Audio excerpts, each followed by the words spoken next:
what I'd like to do is just like for each of you, can you just let me know how did you get from where you are?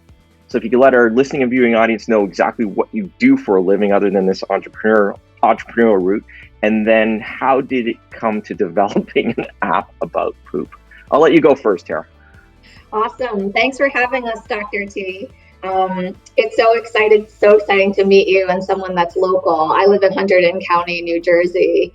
So my journey started way back in college as a biomedical engineering student and a material science student at Cornell University. And there, what I did was I did research in nanotechnology related to cancer drugs. So essentially, I created nanoparticles that by changing the pH inside a cancer cell, the nanoparticles changed color. And so what we could do is using a microscope, we could detect pH changes in cancer cells to develop better chemotherapies. So the red thread in my career has always been this idea of how can we see things that we traditionally haven't been able to see before so that we can develop new technologies that can advance science. So fast forward, I ended up joining Johnson & Johnson's research and development program in the consumer organization where we developed baby products, adult skincare products, feminine care products, etc. And I spent 6 years there developing products that are used by consumers all around the world. I ended up going back for my MBA and at NYU, and then moved into the brand management side, where I led brands like Aveeno, Rogaine, and Neosporin. And I think there what I really learned was this appreciation for consumers and the insights that they drew, and so how we can make better products and bring them to market. And then that's actually when I met Jess. So I'll let Jess tell her part of the story, and then we can proceed with kind of how we came together. Wow. Yeah, that's super exciting. I'm Jess. I got my, I guess to back way up, I've always had a love for, one, helping people, and then two, a passion for animals, specifically dogs. So I wanted to grow up and be a veterinarian when I was little. Life took me a different path. I ended up going into the very similar field of mergers and acquisitions and finance.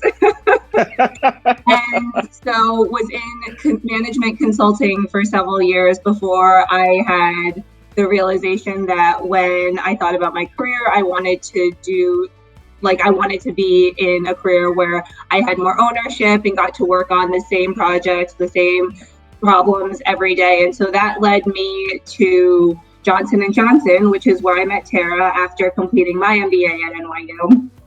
And throughout this time in graduate school, I started fostering dogs. So I fostered over 53 dogs.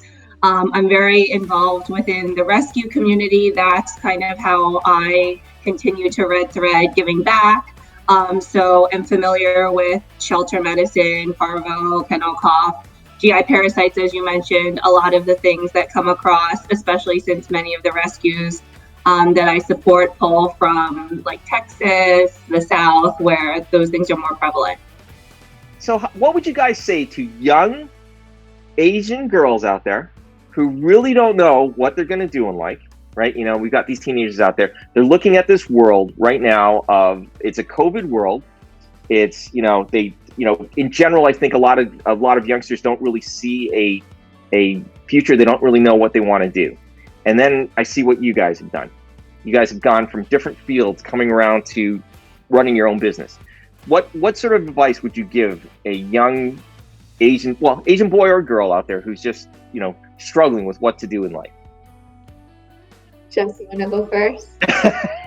Yeah, I guess, I think the advice that I would give would be to really think about what they are passionate about, like what excites them, what could they talk about for like most of the day and not get sick about it, what do they want to read, many books on, watch hours of YouTube video, attend things, or like skip out on meeting friends to do something, like what are they that passionate about, and let that help to guide part of the journey.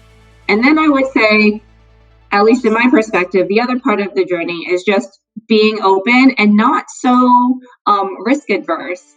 You can always go back and undo things. You never know what you're going to learn.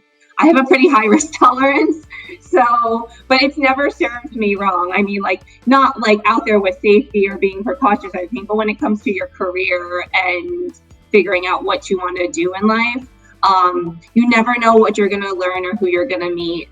So I would say just being open. If it doesn't go according to plan, not to worry. It was supposed to happen that way. Wow. What do you think, Tara? Yeah, I agree with that completely. And from my perspective, I would say that a lot of people will tell you a story, but it sounds so perfect because it's easy to look back and make it sound perfect. Like, what I didn't talk about was like how I was having like an existential like career crisis in R&D, trying to figure out what I wanted to do. I almost went to law school and that didn't happen. Like, so I think to build on what Jess is saying, it would be to talk to as many people as you can, and don't be afraid to reach out to strangers and ask them if you can talk to them. Because I think there's a lot of exploration that has happened in my career. It's either trying something and realizing I wasn't good at it, trying to be, studying to be a lawyer and realizing that I didn't want to be in a room reading documents by myself all day, things like that will help you understand what you don't want to do, which will help you then realize what you might want to do. So, and a lot of times in my career, it became a choice by like subtraction versus me trying to like drive towards something. And I think that's okay. I think a lot of people don't feel like that's okay for some reason. But I actually feel like those are the most valuable lessons, is trying something and realizing that it's not for me. Wow, those are great answers. I mean, you two should be mentors. I love mentoring. I have a huge passion for mentoring women in STEM. So if anyone out there is looking for someone to have a conversation with, I'm happy to. Wow. Okay, guys, thanks so much. So how can we get a hold of you guys? What's it's diglabs.com is the website? Getdiglabs.com, GETDIGLABS. And then contact email. What is it? Info at or hello at getdiglabs.com. Unique. Love it so much. Tara, Jess, thanks so much. This has been awesome. It's been inspiring, and I'm sure the listening and viewing audience are going to be blown away. Thanks so much. Thanks, Dr. T.